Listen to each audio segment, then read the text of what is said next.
Hello बच्चों, आज हम हमारी दुनिया का पाठ 9 पढ़ेंगे जिसका नाम है कागज और मुद्रण। कभी कभी कोई आविष्कार इतना महत्वपूर्ण होता है कि यह लोगों की कार्यप्रणाली को हमेशा के लिए बदल देता है। ऐसा ही लगभग 2000 वर्ष पूर्व हुआ जब चीन में कागज का आविष्कार हुआ।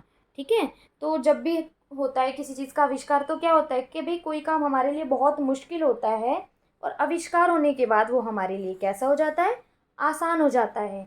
ऐसा ही जब हुआ जब चीन में कागज का आविष्कार हुआ। सबसे पहले कागज का आविष्कार कहाँ हुआ था भाई? चीन में। मनुष्य याद करने की बजाय अब उन सारे तथ्यों चीज़ों का लेखा रख सकता था। ठीक है, पहले क्या था कि हमें चीज़ें याद करनी पड़ती थी। जैसे आपने देखा होगा पहले गुरुकुल होते थे, तो गुरुकुल में बच्चे किताब कॉपी नहीं ले जाते थे, बस जो उनके गुरु पढ़ाते थे वो उसे याद रखते थे। ठीक है, अब क्या हुआ, कागज़ के आविष्कार के बाद में हर चीज़ को रख अब वो आसानी से कागज़ में लिख कर रख सकते थे। इस लेखे को वे कहीं भी अपने साथ आसानी से ले जा सकते थे। और अब जो लिखा हुआ है उसे कहीं पर भी ले जाओ, कि भाई ऐसा तो नहीं है ना कि तुम अपने पॉकेट में नहीं रख सकते, पॉकेट में रख सकते हो, बैग में रख सकते हो। पहले व्यापारी अपने माल का लेखा चिकनी मिट्टी की पट्टियों पर लिखकर रखते थे। तो पहले पहले कैसे था, चिकनी मिट्टी की पट्टियाँ होती थी, उस पर वो लिखते थे और उन पट्टियों को रखते थे, जो कि भाई भारी भी होती थी और वेट के साथ साथ वो मतलब पॉकेट में भी नहीं रखी जा सकती थी, सिर्फ बैग में ही रखी जा सकती थी। कागज़ पर लिखी जाने वाली पहली पुस्तकें धार्मिक और वैज्ञानिक पुस्तकें थीं। कि जब कागज़ का आविष्कार हुआ तो सबसे फर्स्ट टाइम जो बुक्स लिखी गई थी, या तो वो धर्म से रिलेटेड थी कि किसी न किसी धर्म की पुस्तकें थी, या विज्ञान से संबंधित थी। कागज के आविष्कार के बाद लोगों ने इस पर लिखने के विभिन्न तरीके ढूंढ लिए। जब कागज मिल गया तो भाई लिखने के लिए भी तो कुछ चीज़ चाहिए ना, तो उन्होंने वो भी तरीका ढूंढ लिया। कुछ लोगों ने इस पर पक्षियों के पंखों से बनी कलम और स्याही से लिखा। जैसे आपने भी देखा होगा किसी किसी मूवी वगैरह में भी दिखाते हैं कि इस तरीके से एक पंख होता है, ठीक है, और उसमें आगे की तरफ डिप करके स्याही में और तब लिखा जाता है। ठीक है ना, ऐसे आपने देखा होगा पंख बना हुआ। चीन के लोगों ने लकड़ी के टुकड़े पर संदेश उकेरकर उस पर स्याही लगाई और इसे कागज पर दबाकर छाप दिया। क्या करा भाई, एक लकड़ी ली, लकड़ी के टुकड़े पर कुछ लिखा, उसमें स्याही में डुबोया और स्टैंप सी लगा दी, छाप दिया। छपाई का ये तरीका आज भी इस्तेमाल किया जाता है। इस तकनीक को ब्लॉक प्रिंटिंग कहते हैं। ब्लॉक प्रिंटिंग किसे कहते हैं? जो लकड़ी के टुकड़े पर संदेश उकेरकर उस पर स्याही लगाकर उसे कागज पर दबाकर छापा जाता है, उसे ही हम ब्लॉक प्रिंटिंग कहते हैं।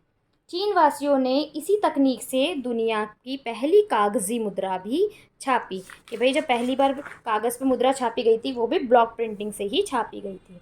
अगली बात आती है जनसंचार का माध्यम। 500 वर्ष से भी पहले जर्मन सुनार योहान गुटनबर्ग ने धातु के अक्षर बनाए। इन अक्षरों को हाथ से दबाकर कई बार छापा जा सकता था। ठीक है, जो अक्षर थे उनको यूँ दबा देंगे तो वो जगह पर छप जाते थे। उस समय पत्रिकाएं इसी प्रकार छपती थी। जो पत्रिकाएं वगैरह होती हैं वो इस विधि से ही छापी जाती थी। फिर गुटनबर्ग ने एक छापने की मशीन या छपाई प्रेस का भी आविष्कार कर लिया। भाई उसे आइडिया मिल गया कि जब मैं बटन से ऐसे बना के अक्षर छाप सकता हूँ उंगली से दबाकर, तो क्यों ना मशीन से छापा जाए। तो उसने सब छपाई की जो प्रेस है उसका भी आविष्कार कर लिया। अब पूरा पृष्ठ एक बार में ही छापा जा सकता था। गुटनबर्ग ने जो पुस्तक सबसे पहले छापी थी वह थी ईसाई धर्म की बाइबल। तो पहली पुस्तक कौन सी थी जो गुटनबर्ग ने छापी थी? ईसाई धर्म की बाइबल। छपाई के आविष्कार के कारण एक आम आदमी भी लिखित शब्दों से परिचित हो गया। जनसंचार की ओर यह उसका पहला। ठीक है, छपाई के आविष्कार हुआ है तो एक आम आदमी भी क्या है, इन शब्दों को देख सकता है, उनसे परिचित हुआ, और ये जनसंचार का पहला कदम था। एक ही समय में कोई भी सूचना जब बहुत से लोगों के पास पहुंचती है तो उसे जनसंचार कहते हैं। हम यहाँ जनसंचार की बात कर रहे हैं तो जनसंचार का मतलब भी तो पता होना चाहिए ना, कि भाई एक टाइम पे हम बहुत सारे लोगों तक सूचना पहुंचाएं। अब मान लो मैं आपको बोल रही हूँ, तो मैंने क्या किया, जब हम पहले के टाइम पे कुछ बोलते थे तो जो लोग सामने होते थे सिर्फ उन तक सूचना पहुंचती थी। लेकिन हमने न्यूज़पेपर छाप दिए, तो न्यूज़पेपर कहाँ है, जहाँ जहाँ पहुँचेगा वहाँ वहाँ पर उसकी सूचना भी जाएगी। तो इसी को हम जनसंचार कहते हैं। किताबें केवल विद्वानों और पुजारियों के लिए ही नहीं थीं, अब इन्हें अन्य लोग विभिन्न स्थानों पर सस्ते मूल्य पर खरीद कर पढ़ सकते थे। जो कंपनियां बिक्री के लिए इन पुस्तकों को अधिक मात्रा में छापती हैं उन्हें प्रकाशक कहते हैं। ठीक है, जैसे एक साथ वो बहुत सारी बुक्स छापती हैं बेचने के लिए, उन्हें क्या बोला जाता है? वो बोलते हैं ना पब्लिशर, यानी कि प्रकाशक। पते की बात। आधुनिक समाचार पत्र का जन्म, जो आज समाचार पत्र है उसकी शुरुआत कहाँ से हुई थी, ये चीज़ हम इसमें पढ़ेंगे।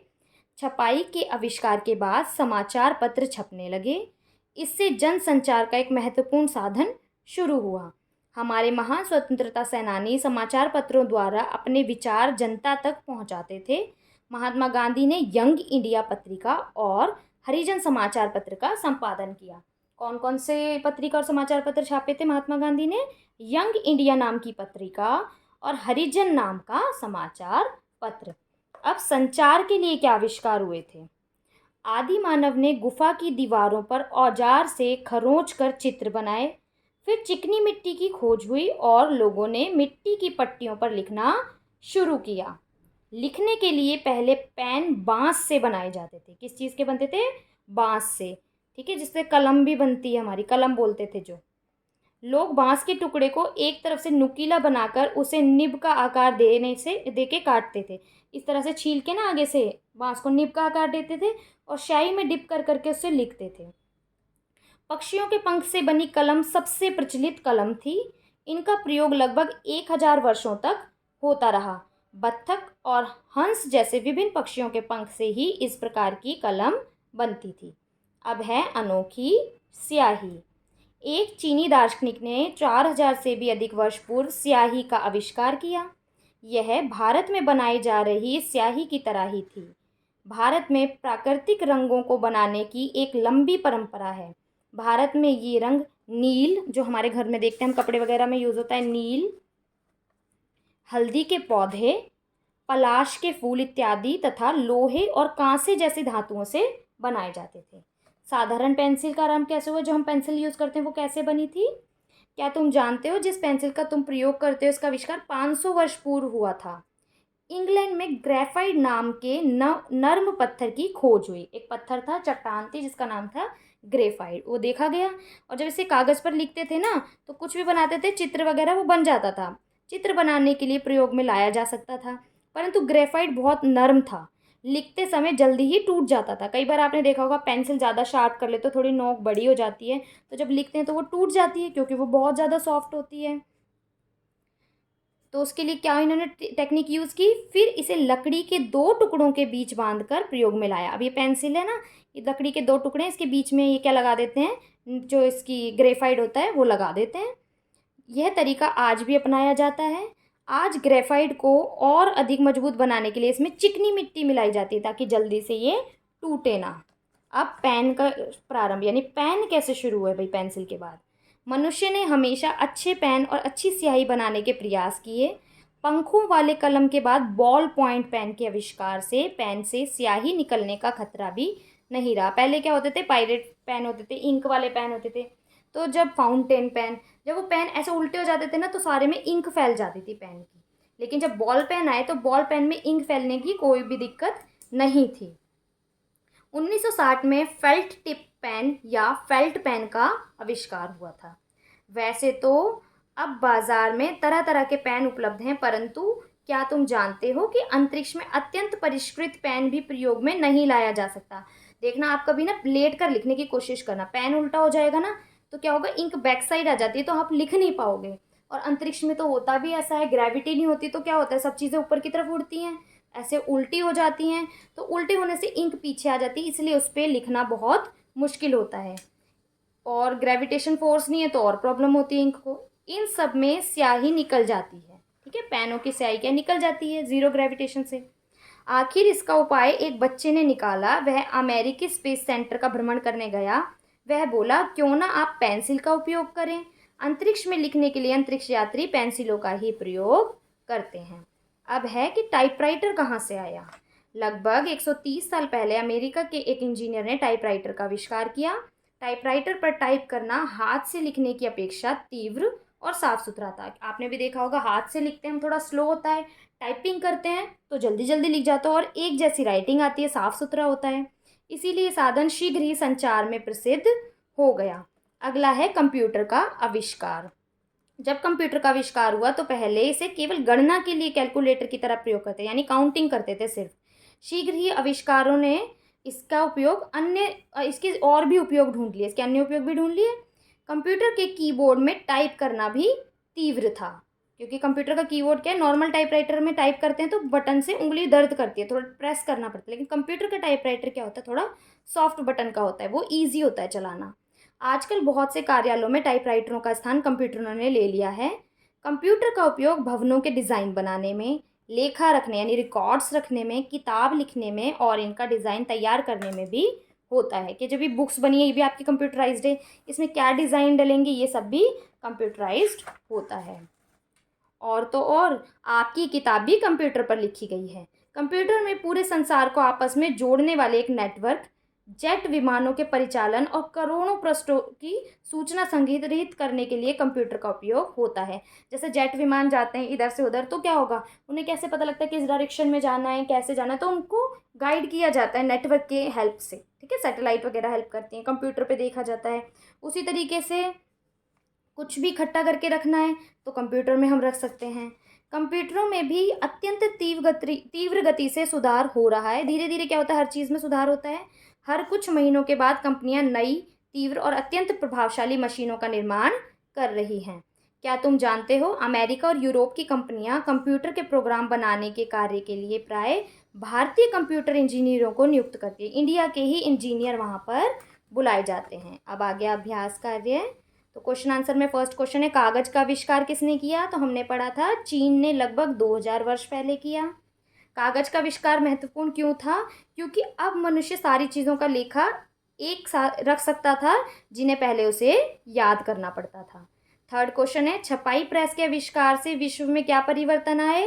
तो क्या परिवर्तन आए थे? आम आदमी लिखित शब्दों से परिचित हो गया। जनसंचार की ओर ये पहला कदम था। दिल्ली में छपने वाले 3 समाचार पत्र कौन कौन से हैं? Hindustan times, Indian express, times of India. उसके बाद है, रिक्त स्थानों की पूर्ति करें। धार्मिक और वैज्ञानिक कागज पर लिखी जाने वाली पहली पुस्तकें थी, ठीक है। कागज पर लिखी जाने वाली पहली पुस्तकें कौन सी थी? हमने पढ़ा था धार्मिक और वैज्ञानिक। उसके बाद है, पंख कलम डैश के पंखों से बनाई जाती है। किसके पंख से बनती है? बत्तख और हंस के पंखों से। पहले कंप्यूटर मुख्यतः डैश के लिए प्रयोग करते थे। सबसे पहले किस काम आए थे? गणना करने के, यानी काउंटिंग करने के। कार्यालयों में अब डैश को का स्थान डैश ने ले लिया है। टाइपराइटरों का स्थान कंप्यूटरों ने ले लिया है। कंप्यूटर के प्रोग्राम सृजन के लिए कंपनियां क्या हैं? अमेरिका और यूरोप की कंपनियां दुनिया भर में प्रसिद्ध हैं। अब मिलान करने हैं। कागज का आविष्कार चीन में हुआ। छपाई की प्रेस का आविष्कार योहान गुटनबर्ग ने किया। महात्मा गांधी द्वारा संपादित समाचार पत्र कौन सा है? हरिजन। कंप्यूटर पर टाइप करने वाली युक्ति कौन सी है? कीबोर्ड। नेक्स्ट है, लकड़ी के टुकड़ों पर संदेश उकेर करके स्याही लगाकर छापना। ये कौन सी विधि है? Block printing. गुटनबर्ग द्वारा संसार में सबसे पहले छापी गई पुस्तक का क्या नाम था? ईसाई धर्म की थी धार्मिक ग्रंथ बाइबल। ईसाइयों का धार्मिक ग्रंथ है ना बाइबल, वो छपा था। बिक्री के लिए अधिक मात्रा में पुस्तक छापने वाला क्या कहलाता है? पब्लिशर, यानी कि प्रकाशक। संसार में एक दूसरे तक अपने विचार पहुंचाने के लिए कंप्यूटर पर उपयोगी माध्यम क्या चीज़ है? इंटरनेट और नेटवर्क। लकड़ी के 2 टुकड़ों के बीच ग्रेफाइट बांधकर लिखने के लिए बनाया गया यंत्र कौन सा था? पेंसिल। भारत में प्राकृतिक रंग बनाने हेतु उपयोगी पौधे हमने पढ़ा था नील, हल्दी के पौधे और पलाश के फूल। अब ट्रू फॉल्स आएंगे। पहले व्यापारी अपने माल का लेखा चिकनी मिट्टी की पट्टियों पर रखते थे, तो हमने पढ़ा था चिकनी मिट्टी की पट्टियों पर करते थे, ये होगा राइट यानी ट्रू। कि पुस्तकें केवल विद्वानों और पुजारियों के लिए ही होती थी? नहीं, उन्होंने बताया था ना कि जब पुस्तकें आम लोगों को भी उपलब्ध थी। कोई सूचना बहुत से लोगों के पास एक साथ पहुंचाने को जनसंचार कहते हैं, तो ये बिल्कुल ठीक है। अंतरिक्ष यानी लिखने के लिए अच्छे पेन का प्रयोग करते हैं, गलत है, क्योंकि अंतरिक्ष में पेन चलता ही नहीं है, वहाँ तो पेंसिल यूज़ की जाती है। और लास्ट है, भारत में 100 से भी अधिक भाषाओं में समाचार पत्र छपते हैं, तो ये आंसर आपका ट्रू है। अब आज का चैप्टर फिनिश हुआ।